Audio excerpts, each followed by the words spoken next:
দুনিয়ার সব মানুষ মরে যাক, দেশের 18 কোটি মানুষ মরে যাক, আমি আমার গদি ছাড়ব না। সব যদি মরে যায়, রক্তাক্ত হয়ে যায়, রক্তের গঙ্গা বয়ে যায়, সব মরে যাক, সাফ হয়ে যাক, আমি আমার গদি ছাড়ব না। এ শিক্ষা তাদের ভিতরে ছিল না। এ শিক্ষা আসলো কোথা থেকে সেটাও বলছি, আমি বলবো। সেই কারবালার ইতিহাস মর্মান্তিক ইতিহাস, কথা ঠিক কিনা? কারবালার ইতিহাস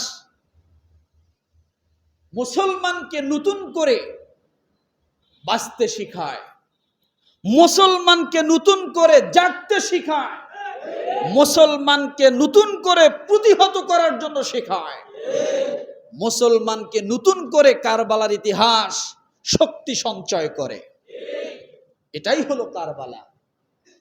এটাই কি আমার ভাইরা? কারবালা এই নামটা আগে ছিল না, ভালো করে বুঝুন। শুরু করছি আমি কারবালার ইতিহাস। কারবালার নামটা আগে ছিল না। এটা শুধুমাত্র ফোরাত নদীর তীরে অবস্থিত একটি প্রান্ত, একটি জায়গা, একেবারে নদীর তীরে। তাহলে কারবালা শব্দ আসলো কোথা থেকে? কারবালা অর্থাৎ কারিব, কার্বুন, কার্ব, এটার অর্থ হলো সংকট। কার্ব অর্থ কি? কার্ব অর্থ কফ র বা, কার্ব, এটার অর্থ কি? সংকট। বালা অর্থ মুসিবত। বালা অর্থ কি? বালা অর্থ, কেউ ঘুমায় নাকি? ঘুমেলে বাইর করে দেন মসজিদ থেকে। তাহলে কারবালা মুসিবতের সংকট, অথবা সংকট সময়ে মুসিবত, মনে থাকবে? এই হলো কারবালা আমার ভাইরা। সেটা ছিল ফোরাত নদীর তীরে। সেই ফোরাত নদীর পানিও আজ সেই হৃদয় বিদারক ঘটনার সাক্ষী হয়ে আছে, আছে না নাই? কথা বলে। এটার শুরু লগ্ন থেকে যদি আমি বলতে চাই, 2-1 জুমায় হবে না, কয়েক জুমা দরকার। এই কারবালার আগে অসংখ্য ঘটনা আছে। তার মধ্যে থেকে বলি, রাসূল সাল্লাল্লাহু আলাইহি সাল্লাম ওফাতের পরে প্রথম খলিফার নাম কি বললেন না? কে? সকলে বলেন। আবু বকর সিদ্দিক রাদিয়াল্লাহু তাআলা আনহু। তিনি হলেন খলিফা, প্রথম খলিফা। তিনি প্রায় 2.5 বছর 2 বছর 6 মাসের মতো খেলাফতকাল অতিবাহিত করেছেন। কয় বছর? এরপরে দ্বিতীয় খলিফার নাম কি? হযরত উমর রাদিয়াল্লাহু তাআলা আনহু। তিনি তার খেলাফতকালের দায়িত্ব পালন করেন 10 বছরের মতো। কয় বছরের মতো? হযরত উমর রাদিয়াল্লাহু তাআলা আনহু শহীদ হয়ে যান, তাকে মেরে ফেলা হয়। 1 নাম্বার শহীদ ধরেন। তৃতীয় নাম্বারে খেলাফতের দায়িত্ব পান হযরত ওসমান রাদিয়াল্লাহু তাআলা আনহু। তিনি প্রায় 12 বছর খেলাফত কায়েম করেন। কয় বছর? তাহলে 2.5 বছর, 10 বছর, এরপরে হলো 12 বছর। আবু বকর সিদ্দিক রাদিয়াল্লাহু তাআলা আনহু, উমর রাদিয়াল্লাহু তাআলা আনহু এবং ওসমান রাদিয়াল্লাহু তাআলা আনহু, এই 3 খলিফার খেলাফতের রাজধানী ছিল মদিনা। কোন জায়গা? কোন জায়গা? মদিনা। তাহলে ওসমান রাদিয়াল্লাহু তাআলা কয় বছর খেলাফত? উমর রাদিয়াল্লাহু তাআলা কয় বছর? আবু বকর সিদ্দিক। মনে রাখবেন, এগুলো জানা দরকার আমাদের মুসলমানের, কথা ঠিক না? হঠাৎ একজন বিধর্মী আমাদেরকে প্রশ্ন করতে পারে। চতুর্থ খলিফা হযরত আলী রাদিয়াল্লাহু তাআলা আনহু, তিনি যখন খলিফা হন, হওয়ার পরে তিনি খেলাফতের রাজধানী আর মদিনায় রাখলেন না, তিনি নিয়ে গেলেন ইরাকে। কোথায়? 3 খলিফার আমলে খেলাফতের রাজধানী কোথায় ছিল? চতুর্থ খলিফা হযরত আলী রাদিয়াল্লাহু আনহু খেলাফতের রাজধানী কোথায় নিলেন? কেন নিলেন? তিনি দেখেছেন ওসমান রাদিয়াল্লাহু তাআলা আনহুকে শহীদ করা হলো, উমর রাদিয়াল্লাহু তাআলা আনহুকে শহীদ করা হলো। তিনি দেখেছেন হযরত আলী রাদিয়াল্লাহু দেখলেন যেভাবে গুপ্ত হত্যা চলছে, আমাকেও হয়তো এরা শহীদ করে ফেলবে। কিন্তু তিনি হযরত আলী রাদিয়াল্লাহু তাআলা চাইলেন না যে আমার রক্তে রঞ্জিত হয়ে মক্কা মদিনার মাটিকে কলঙ্ক করা হোক। মক্কা এবং মদিনাকে পবিত্র রাখার জন্য তিনি খেলাফতের রাজধানী কোথায় নিলেন? ইরাকে নিয়ে গেলেন, যে আমার রক্ত যদি ঝরে, আমি যদি হত্যা হই, সেটা যেন ইরাকে হয়, মদিনায় যেন না হয়, কারণ মদিনার মাটি যেন অপবিত্র না হয়। কারণ যে এলাকায় মানুষকে হত্যা করা হয়, ওই এলাকার নামই হয় না, মানে বেদামি হয় না দামি হয়? মানুষ আফসোস করে এই এলাকাটা, কথা ঠিক না? তিনি ইরাকে নিয়ে গেলেন। ইরাকে নিয়ে যাওয়ার পরে তিনি প্রায় সেখানে খেলাফত প্রতিষ্ঠিত করলেন। এরপরে তাকেও হত্যা করা হলো। তাহলে 4 খলিফার কয় খলিফাকে হত্যা করা হয়েছে? কয় খলিফা? উমরকে হত্যা করা হয়েছে। এরপরে ওসমান রাদিয়াল্লাহু আনহুকে হত্যা করা হয়েছে। এরপরে আলী রাদিয়াল্লাহু তাআলা আনহুকেও হত্যা করা হলো। কিন্তু উমর রাদিয়াল্লাহু তাআলা আনহু হত্যার কথা আল্লাহর নবী আগাম বলে গেছেন যে তাকে শহীদ করা হবে। আল্লাহর নবী হযরত আবু বকর সিদ্দিক আর হযরত উমর রাদিয়াল্লাহু তাআলা আনহু একটা পাহাড়ের মধ্যে দাঁড়ানো ছিলেন। এমন সময় পাহাড় কাঁপুনি দেওয়া শুরু করলো। নবী সাল্লাল্লাহু আলাইহি সাল্লাম ডাক দিয়ে বললেন, এ পাহাড়, তুমি কি জানো তোমার উপরে কে কে আছে? তুমি কাঁপছো কেন? তোমার উপরে আছে একজন নবী, তোমার উপরে আছে একজন সিদ্দিক, এবং তোমার উপরে আছে একজন শহীদ। সুবহানাল্লাহ বলেন। তখনও উমর রাদিয়াল্লাহু আনহু মৃত না জীবিত? জীবিত। রসুলের সাথে রসুল এই কথা বললেন, হে পাহাড়, তুমি থেমে যাও, তোমার উপর একজন নবী আছে, একজন সিদ্দিক আছে এবং একজন শহীদ আছে। আচ্ছা বলেন, নবী কি? এটা তো বুঝলাম। সিদ্দিক কে? এটাও তো বুঝলাম। শহীদ কে? তাহলে তৃতীয় জন হযরত উমর। তাহলে রসুল এটা জানতেন কিনা? আল্লাহ জানাই দিয়েছেন। আমার ভাইরা, এইভাবে রসুল অনেকের কথা আগাম বলে গিয়েছেন। হযরত আলী রাদিয়াল্লাহু তাআলা আনহুকে যখন হত্যা করা হলো, এরপরে সেই ইরাকের লোকজন সকলে মিলে খেলাফতের দায়িত্ব ভার দিলেন পঞ্চমতম খলিফা হযরতে হাসান রাদিয়াল্লাহু তাআলা আনহুর কাছে। আমরা 4 খলিফা পর্যন্ত জানি। কেন জানি? ওনারা বড় বড় সাহাবী। পঞ্চম নম্বরে খলিফাকে হাসান রাদিয়াল্লাহু তাআলা আনহু। যখন হাসান রাদিয়াল্লাহু তাআলা আনহু খেলাফত পাইলেন, ওই যে আলী রাদিয়াল্লাহু তাআলা আনহুকে যারা হত্যা করেছে, তখন থেকে 2টা দল, সাবা বাহিনীর দল, মুনাফিকি দল ছিল। এটা আরো ভিতরের কিছু ঘটনা, তারা কেন হত্যা হলো, ওসমান রাদিয়াল্লাহু তাআলা আনহু কিভাবে হত্যা হলো, এগুলা অন্য কথা। আমি যেহেতু কারবালার ঘটনায় যেতে চাচ্ছি, এজন্য আমি একদিক থেকে নিয়ে আসতেছি। যখন দেখলেন যুদ্ধ লাগা শুরু হয়ে গেল হাসান রাদিয়াল্লাহু তাআলা আনহু, তখন হাসান রাদিয়াল্লাহু তাআলা আনহু তার খেলাফতের দায়িত্ব ছেড়ে দিয়ে মুয়াবিয়া রাদিয়াল্লাহু তাআলা আনহুর হাতে দিয়ে দিলেন। কার হাতে দিলেন? মুয়াবিয়া রাদিয়াল্লাহু তাআলা আনহুর হাতে। আল্লাহর নবী বলেছিলেন, হাসান রাদিয়াল্লাহু আনহুকে কোলে নিয়ে যখন মসজিদে মিম্বারে ভাষণ দিচ্ছিলেন, এই সময় রসুল সাহাবায়ে কেরামের সামনে বলেছিলেন যে আমার এই হাসানের দ্বারা দুই দল মুসলমান তারা বিবাদ থেকে মীমাংসিত হয়ে যাবে হাসানের মাধ্যমে। যখন হাসান রাদিয়াল্লাহু তাআলা খিলাফত পাইলেন, তখন 2টা দল যুদ্ধ করা শুরু করে দিয়েছিল। এক দল মানে, আরেক দল মানে না। তখন হাসান রাদিয়াল্লাহু আনহু নিজেই তার খেলাফতের দায়িত্ব ছেড়ে দিয়ে কাকে দিলেন? মুয়াবিয়া রাদিয়াল্লাহু আনহুকে দিলেন, যে আপনি চালান, তবুও আমি মুসলমানের ভিতরে রক্তাক্ত চাই না। আর আমাদের জামানায় দুনিয়ার সব মানুষ মরে যাক, দেশের 18 কোটি মানুষ মরে যাক, আমি আমার গদি ছাড়ব না।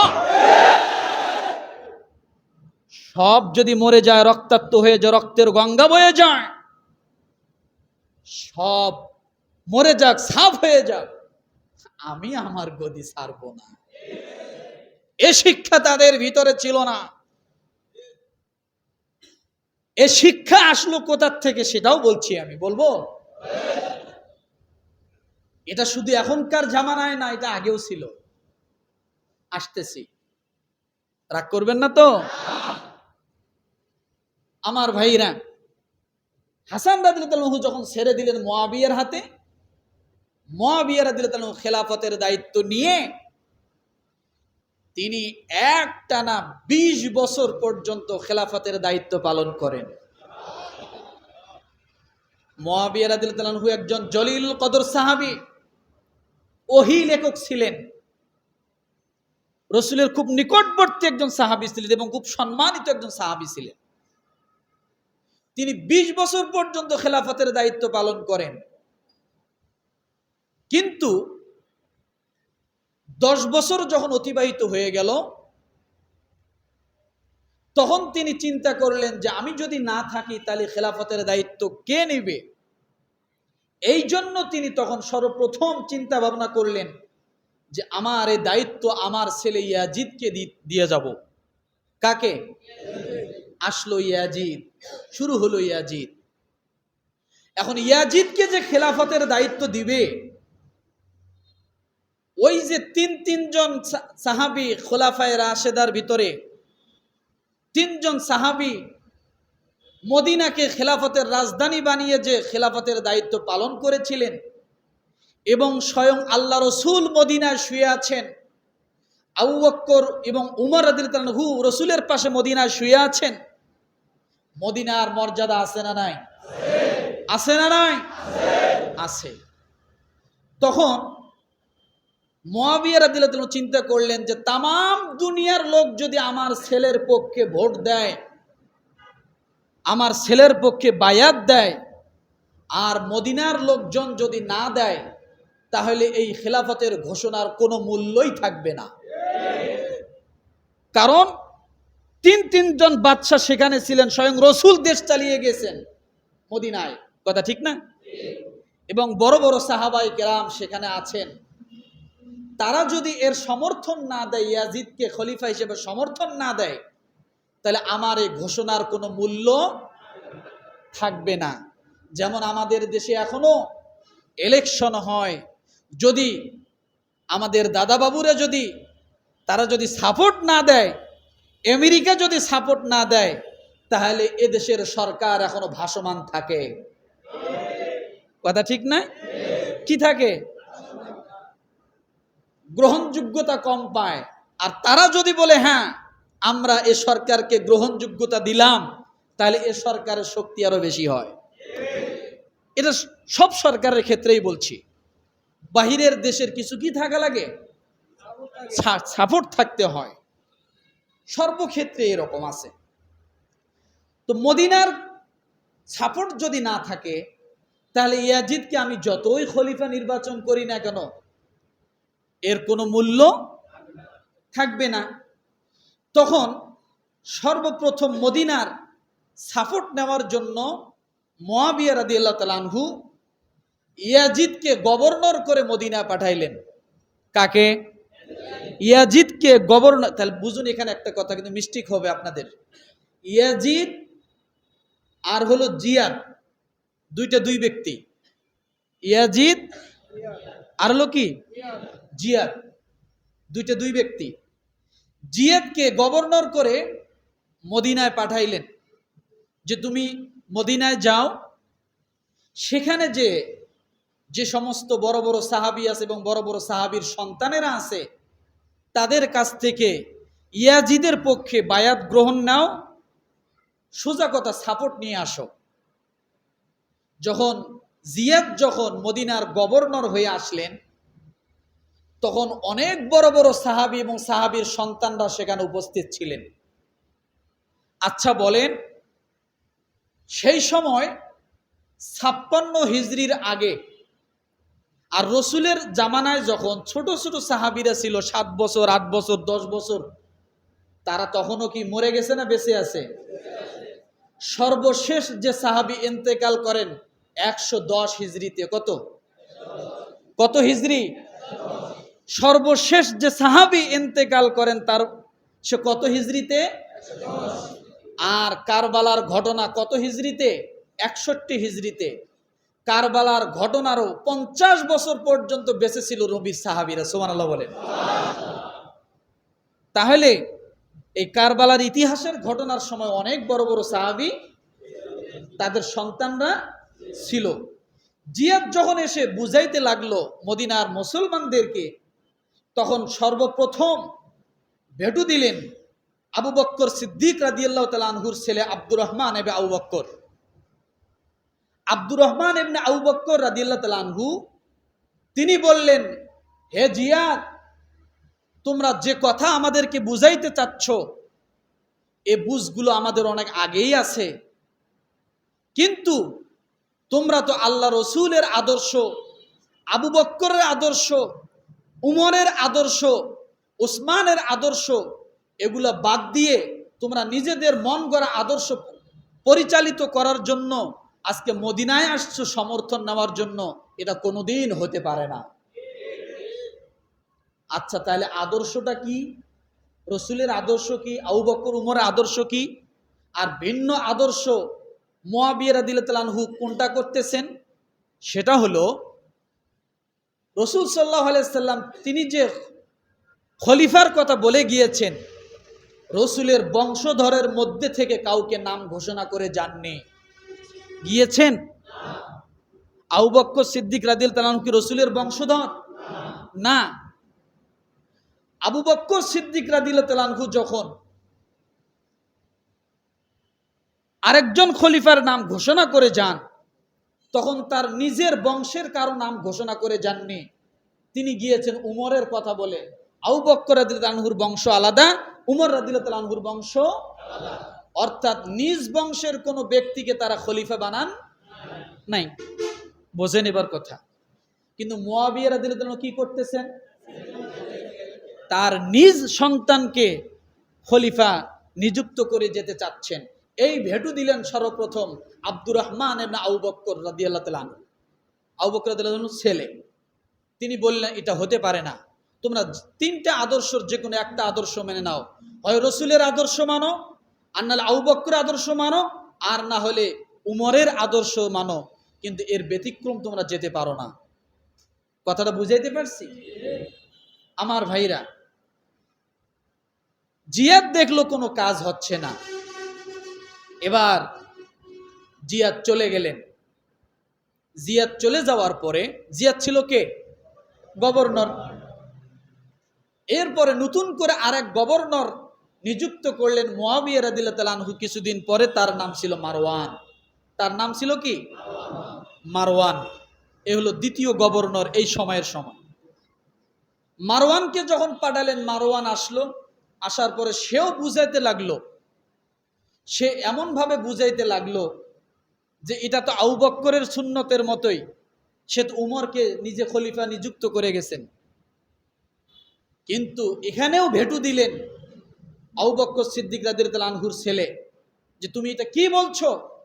আবু বকর তো তার নিজের বংশের কাউকে বলে যাননি। কথা ঠিক না? কেন ভেটু দিচ্ছেন? কারণ রাজার ছেলে যদি রাজা হয় তাহলে মানুষ সঠিক বিচার কোনোদিন পাবে না। সঠিক বিচার। এবং রাজার ছেলে যদি রাজা হয় তাহলে ওই দেশের জনগণ তাদের ব্যক্তিগত স্বাধীনতা, ব্যক্তিগত তাদের মতামত কখনো প্রকাশ করতে পারবে না। রাজার ছেলে যদি এইভাবে চলতেই থাকে, আজকে কি আমাদের মাঝে এরকম না? আছে না? স্বামী ছিল, বউ হইছে, স্ত্রী, বাপ ছিল, মেয়ে হইছে, এর বাইরে যাওয়ার কোনো সুযোগ নাই, যার কারণে বাক স্বাধীনতা শেষ। কথা ঠিক না? এইভাবে অনেক চলতেছে। তো আবু বকর সিদ্দিক রাদিয়াল্লাহু আনহু ছেলে বলতেছে যে এটা তো ইউরোপিয়ানদের ধারা, তারা রাজার ছেলে রাজা, অর্থাৎ রাজার ছেলে যেই জন্মগ্রহণ করবে সে যত ছোটই হোক তাকেও রাজা মনে করা হয়। এখনো আছে, দুনিয়ার সমাজে আছে, আছে না, বিভিন্ন রাষ্ট্রে আছে। এটা তিনি মানতে পারলেন না। আবু বকর সিদ্দিক রাদিয়াল্লাহু আনহু বললেন এটা হতেই পারে না। কিন্তু মুয়াবিয়া রাদিয়াল্লাহু আনহু দেখলেন যে যদি মদিনার থেকে কোনো সমর্থন না আসে তাহলে কোনোভাবেই এটা কার্যকর হবে না। কেন? তখন শুধু আবু বকর সিদ্দিক রাদিয়াল্লাহু আনহু ছেলেই ছিলেন যে তা না, আরো বড় বড় সাহাবীর সন্তান ছিল। যেমন উমর রাদিয়াল্লাহু আনহুর সন্তান ছিল আব্দুল্লাহ ইবনে উমর রাদিয়াল্লাহু আনহু। সেই সময় আরো ছিলেন আবু বকর সিদ্দিক রাদিয়াল্লাহু আনহুর নাতি আব্দুল্লাহ ইবনে জুবাইর রাদিয়াল্লাহু আনহু। তিনি আরো ছিলেন আলীর ছেলে হযরত হোসেন রাদিয়াল্লাহু আনহু। এনারা সব বড় বড় সাহাবীর সন্তানরা এখনো মদিনায় আছে। তারা যদি না দেয় তাহলে কোনোভাবেই এটা হবে না। শুধু তাই নয়, জান্নাতের সুসংবাদ প্রাপ্ত 10 জন সাহাবীর মধ্যে 2 জন সাহাবী তখনও জীবিত। সুবহানাল্লাহ বলেন। জান্নাত প্রাপ্ত 10 জন সাহাবীর মধ্যে তখনও 2 জন সাহাবী তখনও মদিনায় জীবিত। তাহলে এবার বুঝুন মদিনার মর্যাদা এবং এই সমস্ত সাহাবীদের মতের মর্যাদা কত হতে পারে। যাদের বিষয়ে আল্লাহ রসুল দুনিয়াতে সার্টিফিকেট দিয়েছেন যে এরা অবশ্যই জান্নাতে যাবে, এদের জবানের একটা কথা, এদের জবানের ভোট, এদের সাপোর্ট যদি কারো পক্ষে থাকে তাকে ঠেকায় কে? মুয়াবিয়া রাদিয়াল্লাহু আনহু এই কাজটা, এই কৌশলটা অবলম্বন করছেন যে এই 2 সাহাবীর অন্তত তোমরা সাপোর্ট নিয়ে আসো। মারওয়ানকে যখন বললেন, মারওয়ান যখন এসে ওয়াজ শুরু করলেন, কোনোভাবেই কাজ হলো না। সকলেই ভেটু দেওয়া শুরু করলো। কি দেওয়া শুরু করলো? ভেটু দেওয়া শুরু করলো। এরপরে পুলিশ নিয়োগ করা হলো। মারওয়ান বলল যদি তোমরা না মানো তাহলে অন্তত এই 2 জন সাহাবীর দিকে বেশি টার্গেট। কোন 2 জন? জান্নাতের সুসংবাদ প্রাপ্ত 2 সাহাবী, সাদ ইবনে আবি ওয়াক্কাস রাদিয়াল্লাহু তাআলা আনহু এবং সাইদ ইবনে জায়েদ রাদিয়াল্লাহু তাআলা আনহু। এই 2 জন ছিল জান্নাতের সুসংবাদ প্রাপ্ত সাহাবী। এই 2 জনের উপর বেশি টার্গেট যে এনারা যদি ভোট দেয়, সাপোর্ট করে, আর কে দিল আর না দিল এটা দেখার বিষয় না, অটোমেটিক বাকিরা সব চলে আসবে। কারণ দেখবে যে জান্নাতের সুসংবাদ প্রাপ্ত সাহাবী যদি ওই দিকে গেছে তাহলে আমরা আর বসে থেকে লাভ কি? এই জন্য তাদের উপরে টার্গেটটা বেশি। মারওয়ান তখন বল প্রয়োগ করা শুরু করলো। পুলিশ পাঠানো হলো, তাদের বাড়িতে খবর দেওয়া হলো যে তারা যেন আসে। যখন দেখলো যে কোনোভাবেই তাদেরকে এর সমর্থনে আনা যাচ্ছে না, তখন মারওয়ান পিছু হটল। এমনকি বিভিন্নভাবে এই 2 জান্নাতের সুসংবাদ প্রাপ্ত 2 সাহাবীকে খারাপ ভাষায় গালিগালাজ এবং বিভিন্নভাবে তাদেরকে অত্যাচার করা শুরু করলো। তখন সাইদ ইবনে জায়েদ রাদিয়াল্লাহু আনহু বলেছিলেন তুমি যতই অত্যাচার করো না কেন তুমি আমার থেকে কোনোদিন সাপোর্ট পাবে না। যখন দেখলো না উনি ওনার কথায় অটল, তখন উনি পিছপা হাঁটলেন। এখানে আর বেশি কিছু করা যাবে না, তখন মদিনাবাসী আমাকে ছাড়বে না, কারণ এরা হলো জান্নাতের সুসংবাদ প্রাপ্ত সাহাবী। চলে গেলেন।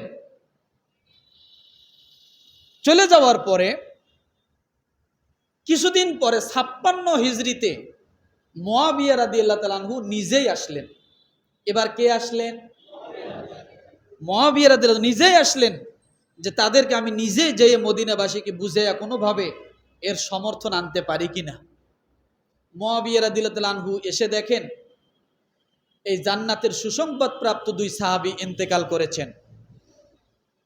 এবং তিনি মদিনায় যখন আসলেন, এদিকে সাহাবায়ে কেরাম যখন খবর শুনলেন, আব্দুল্লাহ ইবনে জুবাইর রাদিয়াল্লাহু তাআলা আনহু, হুসাইন রাদিয়াল্লাহু তাআলা আনহু, আব্দুল্লাহ ইবনে উমর রাদিয়াল্লাহু তাআলা আনহু, এনারা সকলেই মদিনা ছেড়ে মক্কায় পাড়ি জমালেন যে যাতে মুয়াবিয়া আমাদের কাছে সাক্ষাৎ না হয়, আমাদেরকে না পায়। ওনারা চলে গেলেন। মুআবিয়া রাদিয়াল্লাহু আনহু মদিনা থেকে চলে গেলেন মক্কায়। সেই সময় হজের সময় বুঝাইতে লাগলেন, বোঝানো শুরু করলেন। বোঝানোর পরে কোনোভাবেই যখন কাজ হলো না, কারণ ওনারা দেখতেছেন যে এটা রাজবংশের দিকে চলে যাচ্ছে, রাজতন্ত্রের দিকে চলে যাচ্ছে, খেলাফত বুলন্ডিত হয়ে যাবে, মানুষ ন্যায় বিচার পাবে না, তারা কখনোই এটা সমর্থন দিতে পারে না। মুআবিয়া রাদিয়াল্লাহু তাআলা আনহু ফিরে চলে গেলেন, কোনো কাজ হলো না। যাওয়ার পরে এবার তার সন্তান ইয়াজিদকে ডাক দিয়ে বললেন, ইয়াজিদ ৬০ হিজরিতে ইয়াজিদকে ডাক দিয়ে বললেন, ইয়াজিদ শোনো, আমি তো এখন মৃত্যুর পথের যাত্রী, তোমাকে কয়টা ওসিয়ত করে যাই। ওসিয়ত কখন হয় বলেন তো? মৃত্যুর অন্তিম সময় মুহূর্তে বাবা যে সমস্ত কথাগুলো সন্তানদেরকে, আত্মীয় স্বজনকে বলে যায়, উপদেশ করে, সেগুলোই কি ওসিয়ত। তিনি ওসিয়ত করে গেলেন। ইয়াজিদকে বললেন, ইয়াজিদ তুমি ভালো করে শোনো, আমি মদিনায় গিয়েছি, মদিনার মানুষদেরকে বুঝিয়েছি, তারা বোঝে নাই, যদিও তারা বোঝে নাই, তারপরেও কোনো সমস্যা নাই, কিন্তু আমি তোমাকে ওসিয়ত করে যাচ্ছি, খবরদার মদিনার কোনো সাহাবীদের সঙ্গে কোনোদিন তুমি বেয়াদবি করবে না, তাদেরকে বেইজ্জতি করবে না, তাদেরকে অসম্মান করবে না, তাদেরকে লাঞ্ছিত করবে না, কোনোভাবেই তাদেরকে অপমানিত করবে না, কারণ তারা আল্লাহর নবীর সাহাবী। এই কথাটা তুমি মনে রাখিও, কখনোই যেন তারা বেইজ্জতি না হয়, তাদের সম্মানের হানি না হয়, এটা তুমি সব সময় মনে রাখিও। কে বললো এই কথা? এবং মদিনার মানুষদের সঙ্গে সব সময় নম্র আচরণ করিও, খারাপ আচরণ কখনোই করিও না, কারণ তারা আল্লাহর নবীর দেশের লোক। কে বলছে কথা? কাকে বললেন? ছেলেকে ওসিয়ত করে গেলেন, কারণ তিনি জানেন সাহাবীদের মর্যাদা কত। কথা ঠিক না? আমার ভাইরা, মুআবিয়া রাদিয়াল্লাহু আনহু ইন্তেকাল করলেন, চলে আসলো ইয়াজিদের খেলাফত কাল। উনি খেলাফতের মধ্যে গদিতে বসে সর্বপ্রথম যে ভুল কাজটা করেছেন সেটা হলো বাবার ওসিয়ত সব ভুলে গেছেন। কি করলেন বলেন তো? বাবার ওসিয়ত সব ভুলে গেছেন। ভুলে যাওয়ার পরে তিনি সর্বপ্রথম মুআবিয়া রাদিয়াল্লাহু আনহুর আজাদকৃত গোলাম জুরাইদ নামক গোলামকে তিনি মদিনার গভর্নরের কাছে পাঠালেন। সেই সময় গভর্নর হলেন ওয়ালিদ বিন উতবা। কি নাম? ওয়ালিদ বিন উতবা। ওয়ালিদ বিন উতবার কাছে তিনি চিঠি লিখে পাঠালেন যে তুমি যখনই, যে সময়, যে মুহূর্তেই মদিনার গভর্নর ওয়ালিদ বিন উতবার নিকট পৌঁছিবা, এই চিঠি যখন এই ওয়ালিদ বিন উতবা হাতে পাবে, যখন এই চিঠি পড়বে, পড়ার সঙ্গে সঙ্গে তার সর্বপ্রথম যে কাজ হবে, ওই মুহূর্তে যে সাহাবী সেখানে মদিনায় থাকবে তাদেরকে যেন গ্রেফতার করে। কি করবে? কি করবে? গ্রেফতার করবে। সেটা হোক রাত, সেটা হোক দিন, যখনই তার হাতে আমার চিঠি পৌঁছেবে, পৌঁছা মাত্রই তার কাজ হবে ওই মুহূর্তে যে সাহাবী মদিনায় থাকবে তাদেরকে গ্রেফতার করবে। সেই সময় সাহাবী ছিলেন আব্দুল্লাহ বিন জুবায়ের আর হুসাইন রাদিয়াল্লাহু আনহু, দুইজন। কয়জন? দুইজন। হুসাইন রাদিয়াল্লাহু আনহু কে? আলী রাদিয়াল্লাহু আনহুর ছেলে, আর রাসূল সাল্লাল্লাহু আলাইহি সাল্লামের, আর আব্দুল্লাহ বিন জুবায়ের রাদিয়াল্লাহু আনহু হলেন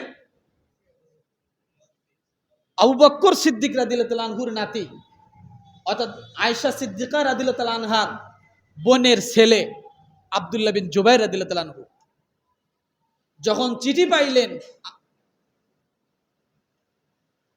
ওয়ালিদ বিন উতবা পাওয়ার সঙ্গে সঙ্গে দুইজন সাহাবীকে ডাক দিলেন। ডেকে নিয়ে এসে রাতের অন্ধকারে ডাকলেন। রাতের বেলায় ওই সাহাবী যে পৌঁছেছিলেন, তখন ছিল রমজান মাস। রাতের বেলায় তাদের দুইজনকে ডাক দিলেন। ডাক দিয়ে বললেন যে ইয়াজিদের পক্ষ থেকে চিঠি এসেছে, আপনারা ইয়াজিদের পক্ষে বায়াত গ্রহণ করেন, তাদেরকে সমর্থন দেন, যদি না দেন তাহলে আমি অ্যারেস্ট করতে বাধ্য হব, আপনাদেরকে জেলখানায় ভরতে বাধ্য হব। তখন আব্দুল্লাহ বিন জুবায়ের রাদিয়াল্লাহু আনহু তিনি বললেন যে আমি যেমন তেমন লোকের নাতি নই, আমি যেমন তেমন মায়ের সন্তান নই যে আমি রাতের অন্ধকারে চুপি চুপি ইয়াজিদকে আমি বায়াত দিব। যদি বায়াত দিতেই হয়, সাপোর্ট যদি করতেই হয়, তাহলে আমি দিনের বেলা সমস্ত মানুষের সামনে সাপোর্ট দিব, ঘোষণা করে দিব। আমি রাতের বেলা চুপি চুপি দিব না। রাতের বেলা, কারণ রাতের বেলা ভোটের বাক্স ভরা লোকগুলো কোনোদিন পুরুষ হতে পারে না, তারাই কাপুরুষ। যারা রাতের বেলা ভোটের বাক্স ভরাট করে দেয় তারা কোনোদিন পুরুষ নয়, তারাই কাপুরুষ। আব্দুল্লাহ বিন জুবাইর রাদিয়াল্লাহু আনহু বললেন, এটা কোনোদিন রাতের বেলা হতে পারে না, এটা হবে দিনে, আমি ঘোষণা করব দিনে। আব্দুল্লাহ বিন জুবাইর রাদিয়াল্লাহু আনহু দেখলেন যে দিন হলেই তো আমাকে মানুষের সম্মুখে এ ঘোষণা দিতে হবে, আর আমি যদি ঘোষণা দেই তাহলে রাজতন্ত্রকে আমি চালু করে দিলাম, এটা হবে না। কি করতে হবে? উনি রাতের বেলায় মদিনা ছেড়ে মক্কার দিকে পথ রওনা করলেন, আমি আর মদিনায় থাকবো না। এদিকে ওলীদ বিন উতবা ওনার কথা শুনে মনে করেছিলেন যে যাক ভালোই হতো হবে, উনি যদি দিনে দেয় তাহলে তো অনেক লোক ওনার দেখা দেখি কি করবে, সমর্থন দিবে। উনি রাতের বেলায় চলে গেলেন, রাতের বেলায় মদিনার দিকে পথ রওনা করলেন, কিন্তু ভিন্ন রাস্তা দিয়ে, প্রসিদ্ধ রাস্তা দিয়ে না। সকালবেলা উঠে আবার যখন ডাকতে পাঠালেন, যে দেখে উনি নাই, কোথায় গেছে? মদিনার দিকে। তখন ওলীদ বিন উতবা গভর্নর ওনার পিছনে সৈন্যবাহিনী পাঠায় দিলেন, কিন্তু সৈন্যবাহিনী তো যায় বিশ্ব রোড দিয়া, উনি আর বিশ্ব রোড দিয়ে যান না, উনি তো গেছেন কোন দিক দিয়া? শাখা রোড দিয়া, বাইপাস হয়ে গেছেন। ওনারা কি পাওয়া যায় না? উনি মদিনায় পাড়ি জমালেন, মদিনায় চলে গেলেন। এদিকে আছে বাকি কে? কে আছে? হুসাইন রাদিয়াল্লাহু আনহু। তিনিও তার সপরিবার নিয়ে তিনিও পথ রওনা করলেন মদিনার দিকে, যে মক্কার দিকে, যে মদিনায় থাকবেন না।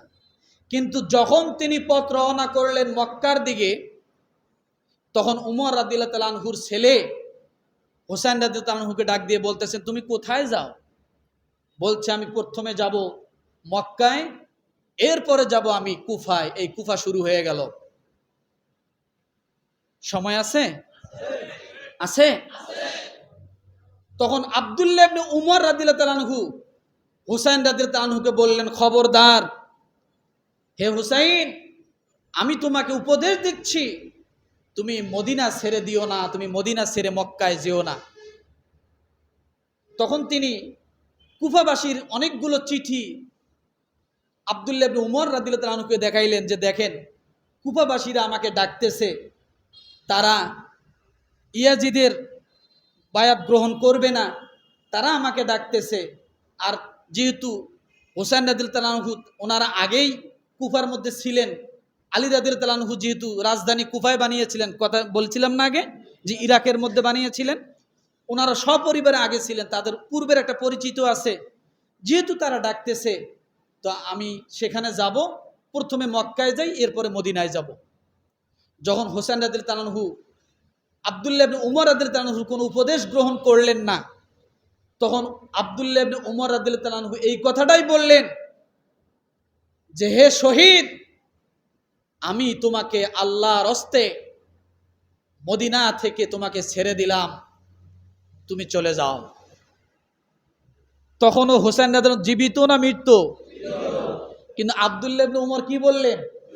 হে শহীদ, আমি তোমাকে ছেড়ে দিলাম, আল্লাহর হাওলা করে দিলাম, তুমি এখন চলে যাও। তার মানে বোঝা গেল হুসাইন রাদিয়াল্লাহু আনহু শহীদ হবেন, এটা রসুল আগেই জানিয়ে দিয়েছিলেন। সময় হবে না অত দূর যাইতে, নাহলে এ কথাটাও বলতাম যে আল্লাহ রসুল কিভাবে জানলেন। আমার ভাইরা, তিনি মক্কায় চলে গেলেন। সেই সময় রমাদানের পরে হজের মৌসুম। আব্দুল্লাহ ইবনে জুবাইর এবং হুসাইন রাদিয়াল্লাহু আনহু ওনারা দেখলেন এই হজের মৌসুমে অন্তত ইয়াজিদের কোনো বাহিনী মক্কায় আক্রমণ করবে না, এইটা ভেবে ওনারা থাকতে লাগলেন সেখানে। আমার ভাইরা, ওই যে আব্দুল্লাহ ইবনে উমর রাদিয়াল্লাহু আনহু হুসাইন রাদিয়াল্লাহু আনহুকে যে শহীদ বলেছিলেন, এর হাদিস হলো মাজমাউজ জাওয়ায়েদ হাদিস নাম্বার 5103। কত? এখানেই বলা আছে। যখন ওনারা চলে গেলেন, মক্কায় অবস্থান করতে লাগলেন, কোনোভাবেই কাজ হচ্ছে না, তখন ইয়াজিদ এবার কি করলেন? ওয়ালিদ বিন উতবা গভর্নরকে সরায় দিলেন, দিয়ে এবার আরেকজন গভর্নর নিযুক্ত করলেন, তার নাম হলো আমর ইবনুল সাইদ আল আসদাক। আমর ইবনুল সাইদ আল আসদাক এ ছিল সবচাইতে বদমেজাজি, এ ছিল সবচাইতে উগ্র মেজাজি। কারণ উগ্র মেজাজিরা ক্ষমতায় থাকলে দেশের মানুষ কখনো শান্তিতে থাকতে পারে না। ওই সময় ওই উগ্র মেজাজি আমর ইবনুল সাইদ আল আসদাককে গভর্নর করে পাঠালেন। তিনি যখন মদিনার গভর্নর হয়ে আসলেন, আসার পর সর্বপ্রথম তিনি আল্লাহর কসম করে বললেন যে আমি আল্লাহর কসম করে বলি, ওরা মদিনা ছেড়ে চলে গেছে, তাই কি হয়েছে? আমি ওদেরকে মক্কায় ধরব। মক্কায় যদি আমি ধরতে না পারি, আমি পুরা মক্কাকে জ্বালিয়ে পুড়িয়ে ছারখার করে দেব। কত বড় সাহস! আব্রাহার বাহিনী মক্কা ধ্বংস করতে আসতে যে নিজেরাই ধ্বংস হয়ে গেছে, আর ও নাকি সেই মক্কাকে জ্বালাবে, কাবা ঘরকে জ্বালাবে, মক্কাবাসীদেরকে জ্বালিয়ে ছারখার করে দেবে। ওর সাহস কত! আমার ভাইরা, কিন্তু ততক্ষণ হজের সময়। কিসের সময়? মক্কা থেকে এনারা বুঝতে পারলেন যে এই মুহূর্তে আর এখানে এসে কিছু করতে, কারণ যদি কিছু করতে চায়, তামাম দুনিয়ার থেকে মক্কায় মানুষেরা আসছে হজ করার জন্য, তারা কখনো ছাড় দিবে না। এই সময়টুকু তারা ওখানে অবস্থান করলেন। হজের সময় শেষ হওয়ার কাছাকাছি সময় হজরতে হুসাইন রাদিয়াল্লাহু আনহু কুফার দিকে পথ রওনা করলেন। করার আগে তার চাচাতো ভাই মুসলিম বিন আকিল তাকে কুফায় পাঠাইলেন যে তুমি কুফার অবস্থাটা একটু নির্ণয় করে আমাকে চিঠি লিখে দিও, যদি সেখানে আমি ভালো কিছু পাই, তুমি যদি ভালো কিছু বোঝো, তাহলে আমি সেখানে যাব। ওখানকার পরিবেশ দেখার জন্য মুসলিম বিন আকিলকে যখন পাঠাইলেন, মুসলিম বিন আকিল যখন সেখানে গেল, যাওয়ার সঙ্গে সঙ্গে সেখানকার কুফার অনেক মানুষ, প্রায় 12,000 মানুষ হুসাইনের পক্ষ থেকে যাওয়ার কারণে মুসলিম বিন আকিলের হাত ধরে বায়াত গ্রহণ করলেন, অর্থাৎ হুসাইন রাদিয়াল্লাহু আনহুকে সাপোর্ট করলেন। কত হাজার? কত হাজার? 12,000। মুসলিম বিন আকিল যখন দেখলেন 12,000 মানুষ আমার ভাই হুসাইনের পক্ষে রায় দিয়েছেন, তাইলে কোনো সমস্যা নাই, এই কথা জেনে এবং বুঝে তিনি একটা চিঠি লিখলেন হুসাইন রাদিয়াল্লাহু আনহুর কাছে যে আপনি এখন আসতে পারেন, এখানকার পরিবেশ অনেক ভালো, এখানকার মানুষ অনেক ভালো, ওনারা 12,000 লোক আপনার পক্ষে আমার হাতে বায়াত হয়েছেন। এই চিঠি যখন পাঠালেন, এদিকে পাঠাচ্ছেন চিঠি রওনা, আর এইদিকে মুসলিম বিন আকিল যখন ওখানে অবস্থান করেন, এমন সময় ইয়াজিদ কি করলেন? সেই সময় ছিল কুফার গভর্নর নোমান বিন বাশির। কে ছিলেন বলেন? উনি খুব নরম দিলের একজন সাহাবী ছিলেন, নোমান বিন বাশির। তাকে ইয়াজিদ ছড়ায় দিলেন যে এই নরম দিলের মানুষ দিয়ে কুফায় কোনো কাজ হবে না, কি করতে হবে? উগ্র মেজাজের মানুষ এখানে নিযুক্ত করা হবে। তখন বসরাত থেকে গভর্নর আনলেন উবাইদুল্লাহ বিন জিয়াদকে। কাকে? উবাইদুল্লাহ বিন জিয়াদকে সেখানে আনলেন, এনে দুই প্রদেশের গভর্নর একসঙ্গে বানায় দিলেন। কাকে বানায় দিলেন? উবাইদুল্লাহ বিন জিয়াদকে। সরাইলেন কাকে? নোমান বিন বাশির, তিনি একজন সাহাবী ছিলেন, তাকে সরাই দিলেন। দেওয়ার পরে এখন অত্যাচারের স্টিম রোলার চালানো শুরু হয়ে গেল। উবাইদুল্লাহ বিন জিয়াদ যখন ওখানকার গভর্নর হলেন, সর্বপ্রথম খবর পাঠাইলেন যে মুসলিম বিন আকিল কার বাড়িতে প্রথমে এসে অবস্থান করছেন, সে বাড়িওয়ালাকে ধরে নিয়ে আসো। যখন বাড়িওয়ালার খোঁজ নিয়ে তাকে যখন ডাকা হলো দরবারে, তিনি অস্বীকার করলেন যে না, আমি মুসলিম বিন আকিলকে আমার বাড়িতে জায়গা দেই নাই। কারণ ওই ব্যক্তি আহলে বায়াতের উপর ভালোবাসা ছিল, রসুলের সাহাবীদের উপর ভালোবাসা ছিল বিদায় মুসলিম বিন আকিলকে কি করেছে? জায়গা দিয়েছে। তখন ওই ব্যক্তির উপর অত্যাচার শুরু করে দিল যে তুমি স্বীকার করবে না, তোমাকে স্বীকার করায় ছাড়বো। এই কথা যখন বললেন, বলার পরে মুসলিম বিন আকিল দেখতেছে যে আমাকে জায়গা দেওয়ার কারণে, আমাকে কি এখানে থাকতে দেওয়ার কারণে আমার বাড়িওয়ালা আমার মেজবানকে এত অত্যাচার করতেছে। তখন 12,000 সেই লোকদেরকে নিয়ে উবাইদুল্লাহ বিন জিয়াদের দরবারে গেলেন, যে বললেন যে আমার কারণে সে কখনো অত্যাচারিত হতে পারে না, আমরা প্রয়োজনে উবাইদুল্লাহ বিন জিয়াদের বিরুদ্ধে যুদ্ধ করব। সাথে কতজন লোক? 12,000 লোক। যত আস্তে আস্তে রাজদরবারের দিকে আগায়, তত পিছন দিক থেকে কি বরফের মতো আস্তে আস্তে কমে যায়, আস্তে আস্তে কমে যায়, আস্তে আস্তে কি কমে। শুরু কত? 12,000। এই পর্যায়ে চলতে চলতে যখন গভর্নরের দরবার পর্যন্ত গেলেন, তখন মাত্র 40 থেকে 50 জন কুফাবাসী ছিল। কত? এখন দরবারে ঢুকলো কতজন? তাহলে এরা কি গাদ্দারি করলো না? মুনাফিকি করলো না? করছে কি করে নাই? এই 40 জন লোক নিয়ে উবাইদুল্লাহ বিন জিয়াদের বিপক্ষে যুদ্ধ শুরু করে দিল।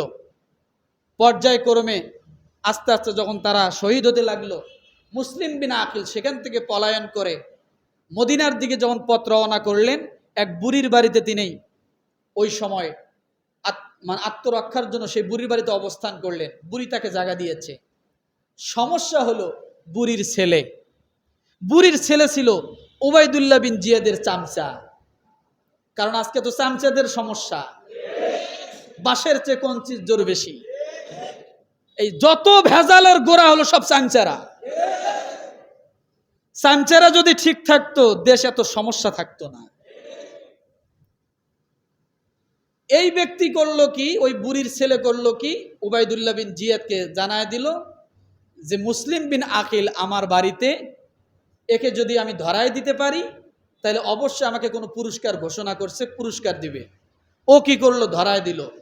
এবার উবাইদুল্লাহ বিন জিয়াদের লোক সৈন্যবাহিনী পাঠিয়ে এই মুসলিম বিন আকিলকে ধরে নিয়ে যে এরপরে তাকে মারলো, এমনকি ছাদের থেকে তাকে ফালায় দিল, একবারে মেরে ফেলল। এদিকে কুফা থেকে চিঠি পাঠাইছিলেন না, মনে আছে? যে কুফার পরিবেশ ভালো।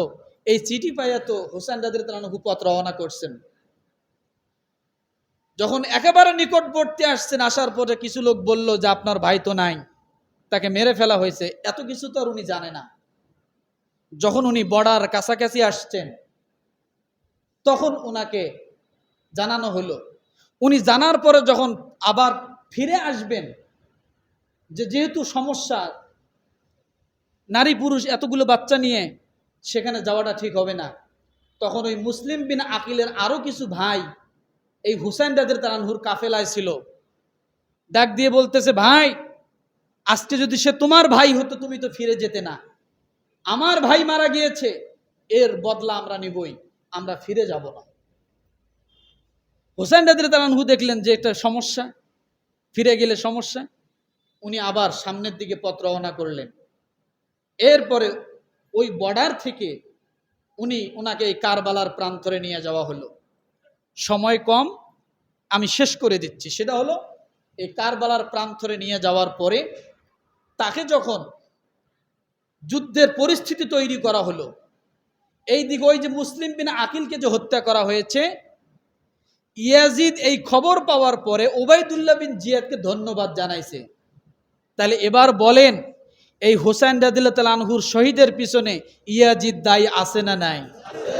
যদি দায়ী না থাকবে তাহলে বসরার গভর্নরকে কুফার গভর্নর কেন বানাইলো? নুমান বিন বাশিরকে কেন সরায় দিল? আর মুসলিম বিন আকিলকে শহীদ করার পরে তাকে কেন ধন্যবাদ জানালো, বিচার কেন করলো না? তাহলে বোঝা গেল এই হত্যার পিছনে সম্পূর্ণ দায়ীকে ইয়াজিদ। ইয়াজিদকে কখনো ইয়াজিদ এই দায়ী এড়াইতে পারে না। এরপরে রণক্ষেত্র হলো, সেখানে হোসেন রাদিয়াল্লাহু তাআলা আনহুকে শহীদ করা হলো। এরপরে তার মস্তক নিয়ে উবাইদুল্লাহ বিন জিয়াদ ছুরি দিয়ে খোঁচায় বিভিন্ন কটাক্ষ করা শুরু করলো, লাঞ্ছিত কথাবার্তা বলা শুরু করলো। আপনি জানেন হোসেন রাদিয়াল্লাহু তাআলা আনহুর চেহারার সঙ্গে আমার রসুলের চেহারার সরাসরি মিল ছিল। আর সেই চেহারা নিয়ে ব্যঙ্গাত্ম করতে লাগলো উবাইদুল্লাহ বিন জিয়াদ। তার সামনে যখন মাথাটা নিয়ে যাওয়া হলো, খোসাইতে লাগলো, বিভিন্ন কটাক্ষ কথা বলতে লাগলো। আমার ভাইরা, এগুলো অনেক কথা। এরপরে সেই মাথা নিয়ে যাওয়া হলো ইয়াজিদের কাছে। ইয়াজিদের কাছে সেখানে রাখা হলো। পরবর্তীতে একটা বর্ণনা আসছে আল বিদায়া ওয়ান নিহায়ার ভিতরে যে ইয়াজিদের মাথা আবার মদিনায় পাঠানো হয়েছে। সে মদিনার মধ্যে জান্নাতুল বাকিতে ফাতেমাতুজ জাহরা রাদিয়াল্লাহু তাআলা আনহার কবরের পাশে কাফন পরায়া দাফন করানো হয়েছে মাথা, আর দেহটা ওই কারবালার ময়দানের কাছেই এক জায়গায় দাফন করানো হয়েছে।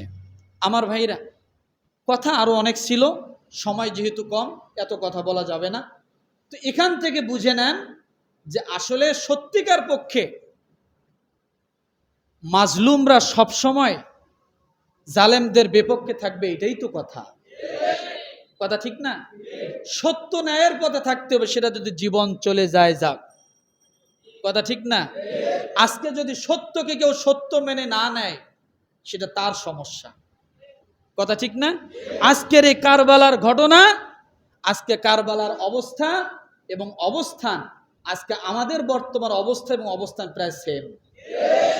আমরা যে কারবালার ঘটনার পিছনে পড়ে নাই তা না, আমরাও প্রায় কারবালার ময়দানের মধ্যেই বসবাস করতেছি। পৃথিবীর যে কোনো আনাচে কানাচে পুরো পৃথিবীটা এখন কারবালা। ফিলিস্তিন কারবালা হয়ে আছে, আছে না?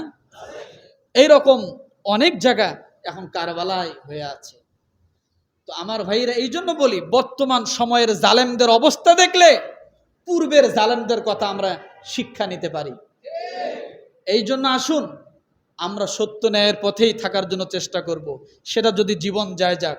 ওই জন্য প্রথমে বলেছে সূরা আলে ইমরান আয়াত নাম্বার কত? 168। পারলে পরে দেখবেন মনের মধ্যে সান্ত্বনা আসবে।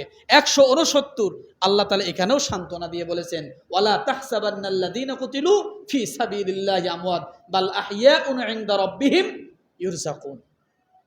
আল্লাহ তাআলা আমাদের সকলকে এই সমস্ত আয়াত থেকে শিক্ষা গ্রহণ করার জন্য তৌফিক দান করুক। আমিন। ওয়া আখির দাওয়ানা আনিল হামদুলিল্লাহি রাব্বিল আলামিন।